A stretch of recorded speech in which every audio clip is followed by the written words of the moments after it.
Alright, and welcome back to the Planet Zoo Experience. Today on episode 39, we're talking about an animal I was very excited to see come up. And not only is it new and not a DLC, it is free for the update. And that is the African Leopard, the last of the big five to be introduced into the game, and number 4 that we will be covering today in the series. So, the African Leopard, also known as Panthera pardus, is a very unique creature, and the scientific name alone can really be something to be delved into. However, we are going to be starting with the bare basics first, as we always do.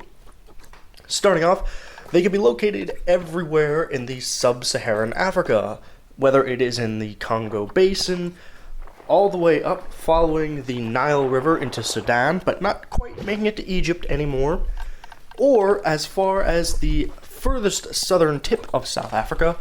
This animal inhabits a wide range of different locations, whether it be savanna, scrubland, or tropical jungle. However, obviously, seeing how you cannot find them in the Sahara, they will not be seen in any form of desert climate. Today with the exhibit, we're actually going to be doing more of the savanna look with a little bit of the palm trees to show a little bit of tropical life, but for the most part, we are going to be sticking with that open grasslands. However, it will be important to keep a nice abundance of climbing area and trees, because these are the apex tree climbers of the big cats. Some would even say the best of the best, even knocking out its South American cousin, the jaguar. Now, why do people feel that it may be the best climber of the big cats? Well, quite simply, there's a few little things. Starting off with the fact that they are very arboreal and are seen to not only spend a large quantity of time in trees, but they can hunt from trees, jumping down on their prey, and if they have already caught their prey and it's a little bit too big for them to really keep in one meal, they will haul that animal up to the top of their trees, all the way up by their teeth, up to about 19 feet high. And some of these animals can weigh 2 to 3 times heavier than the animal itself. Now, they have a very large amount of prey to choose from. African leopards have been known to eat anything from dung beetles to adult eland, which can weigh 2,000 pounds. And just a reference for the size of this animal compared to the prey it eats, a male leopard will weigh anywhere from 83 to 200 pounds, the largest being found to be 212, and the females can weigh anywhere from 53 to 74 pounds. So they are more than willing to take down an animal that is 10 times their weight. Now, interestingly enough, the animal can survive pretty well with less water than some others, and that is actually because of their prey. The blood and other liquids of their prey actually helps keep their water in balance, which many animals that have to live in arid climates definitely do. However, the leopard is very efficient with it compared to some of the others. Now, let's discuss what we're doing here in the exhibit while I start to gain my bearings, shall we? I am making a small little dugout so that the animal will have some covered shelter, which every animal is going to need in this game. If you haven't figured that out now, I don't know what to tell you. But the African leopard is really more of an out-in-the-open animal, so I did want to make it a little bit more hidden away, and putting it into this rock formation that you would be able to let them climb, I feel is a great way to keep it incorporate and not be too blatant. Back to the animal at hand, we do have an interesting little tidbit about the African leopard, and I use that slightly in quotes, and that's the fact that subspecies that we know as the African leopard actually is not only found in Africa. Yes, as a matter of fact, there are some locations that have an Indian leopard, which is one for one the same subspecies. The only difference is location, which does grant them another layer below. You see, while they are the same subspecies, they have one little dividend between them. That's why the scientific name, Panthera pardus, is the way it is. while the leopard itself is Panthera pardus, like how the African lion will be Panthera leo.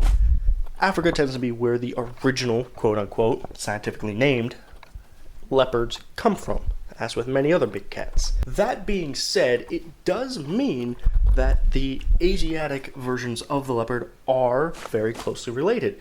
And I did try to take a look to see if it is possible, because these two species had never come together. However, the African leopard and the Amur leopard, which is an animal we had already done a video on, I would love to shout out, but I know pretty much back during the A's I wasn't doing great with the exhibits, but feel free to check it out if you would like. It is possible, although not proven. It is possible, probable, I believe is a better word. It is probable that those two could make a hybrid. However, it is a very good chance that it would end up similar to that of the liger, the lion-tiger hybrid, of being sterile and not really a viable species. However, it may still be possible. Again, it had not been tried before, and there's no way to really tell without getting the two in the same room of opposite gender and, hoping they just don't start fighting each other. So it is a little bit difficult to actually tell when the African leopard came to be. Seeing how the leopard itself doesn't have a first denoted species, we kind of just have to assume. One thing we do know is the fact that large cats did first evolve in Central Asia. Where exactly, we don't know.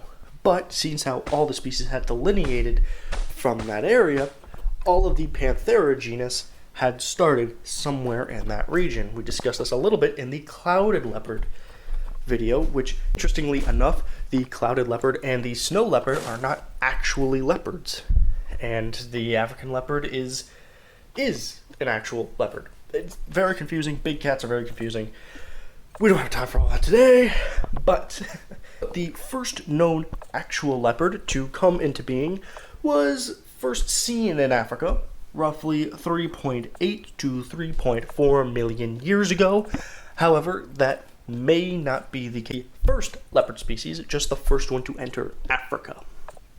Now, since we don't have too much information when it comes to where they evolutionarily went at this point, the next step is simply their interactions with us, humanity. And the leopard had been a part of mythology for the longest period of time. As a matter of fact, all sorts of nations used them in their mythology, symbolism, and other cultural norms, all the way back to the times of the ancient Greece.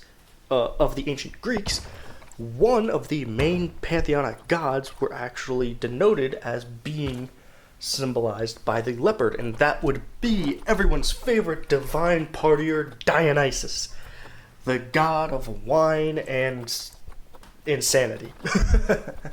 A lot of people don't realize that he was a part of that, as well as just, getting boozed up. But he often depicted as wearing a leopard skin and being transported by leopards. It didn't specify if he had a chariot that pulled leopards, similar to how, same way Thor had the chariot of goats, or if he rode one, like the tiger did with Paramasvala. There is also a tale when Dionysus was kidnapped by pirates, because pirates are about as old as boats. While he was kidnapped, to come to his aid, two leopards came and ravaged the entire crew, saving the god from whatever ransoming he was going to be subjected to.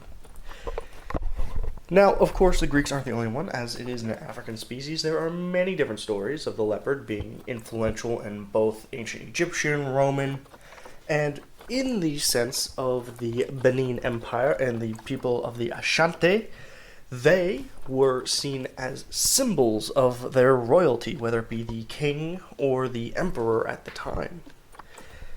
Now, currently, the leopard is seen in quite a few different nations' coat of arms, some of which including Benin, Malawi, Somalia, the Democratic Republic of the Congo, and, very interestingly, The black African leopard, or as we may better know it as, the Black Panther, is on the Gabon coat of arms. Now, even though a lot of people may think that the Black Panther is a specific animal, it is not. It is the African leopard, or actually any Panthera species that has melanism, which essentially means it turns all black. The most common would be the African leopard and the jaguar, with the idea that we have as, the Black Panther. However, it would also be accurate to call a tiger or a lion with melanism to be a Black Panther. Getting back to the scientific name, and this is something that I want to discuss because it's very interesting. Pardus. The 2 times pardus is said. What does pardus mean? Well, quite honestly, it means leopard. Technically, it doesn't.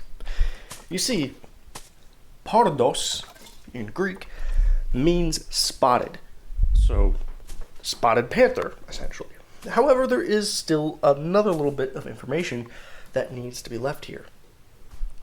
The name leopard. If you take a look at it, Leopard. Back in the ancient times, it was theorized that the leopard was a hybrid species of its own. That of the Leo, lion, and the mythical pard. Now, before we get into that story, I do want to discuss what I'm doing with the exhibit right now. As you can see, I have jumped into the construction tab, which any of you who have watched me for any amount of time realize that this is a mistake because I can't build to save my life. Well, I wanted to make a unique climbing environment. I figured, what better way than a dilapidated building? Now, I first started off attempting to do such with wood siding, and if you noticed, it looks awful. So I scrapped that immediately. So I decided to just do the framework of the building. And, to save us all the time and embarrassment, I'm just going to cut away some of the less useful visuals I have here. So as you can see, I am putting my good Pennsylvania Amish tools to use, making this little formation, which was certainly not extremely annoying and difficult, and I couldn't figure out to save my life. Nope, this was super easy and simple. If you would like me to put this blueprint in the workshop, just let me know. I'll do what I can. Although I know many of you probably do not care for it. But anyway, let's get back to the animal at hand, since how that's really the only important part of this episode now, isn't it? So, the Leo and the pard.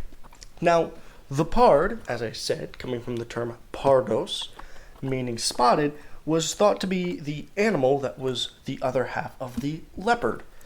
Now, we know today that that is completely inaccurate, not true in any way, shape, or form.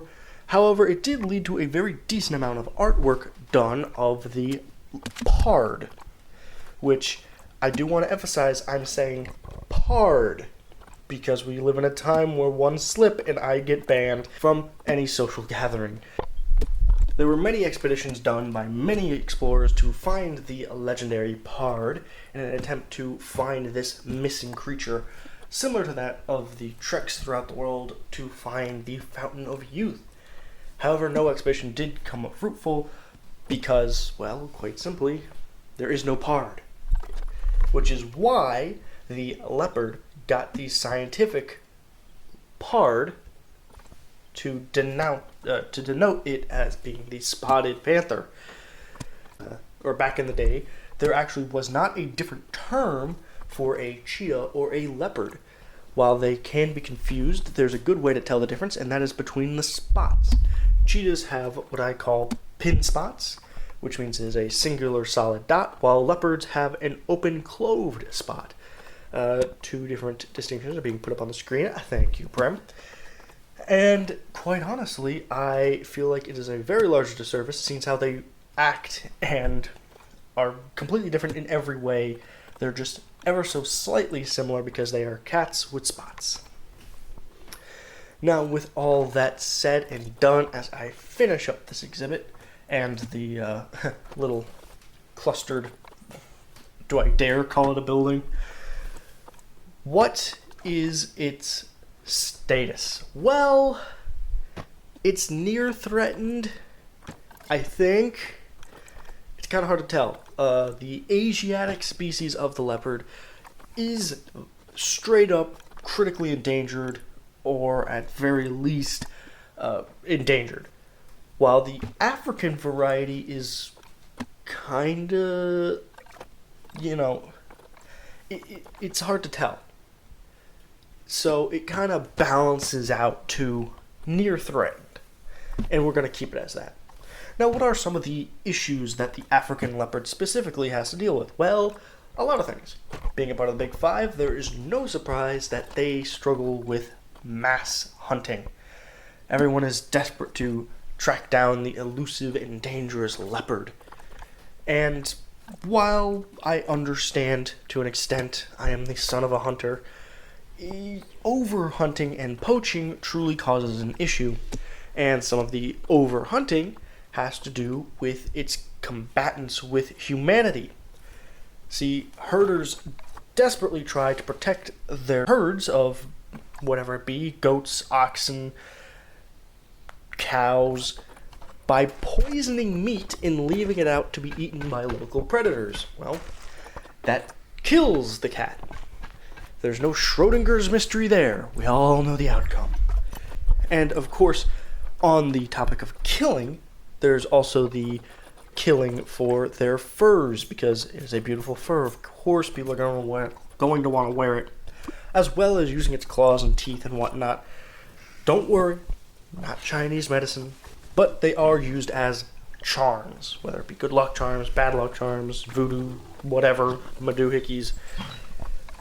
I'm sorry, I'm very tired and I'm kind of loopy. So, that is one of the big ones. The other one is deforestation for, well, many reasons.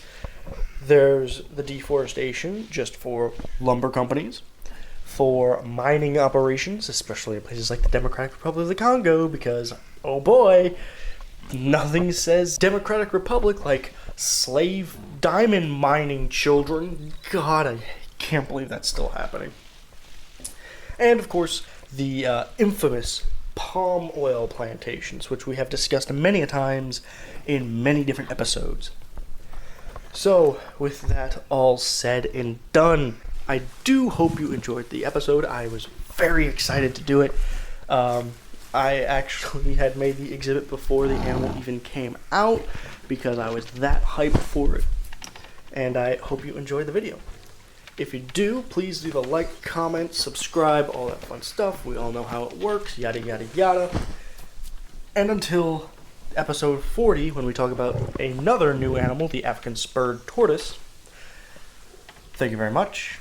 Go outside, touch grass, drink water, hug your loved ones, and bye-bye.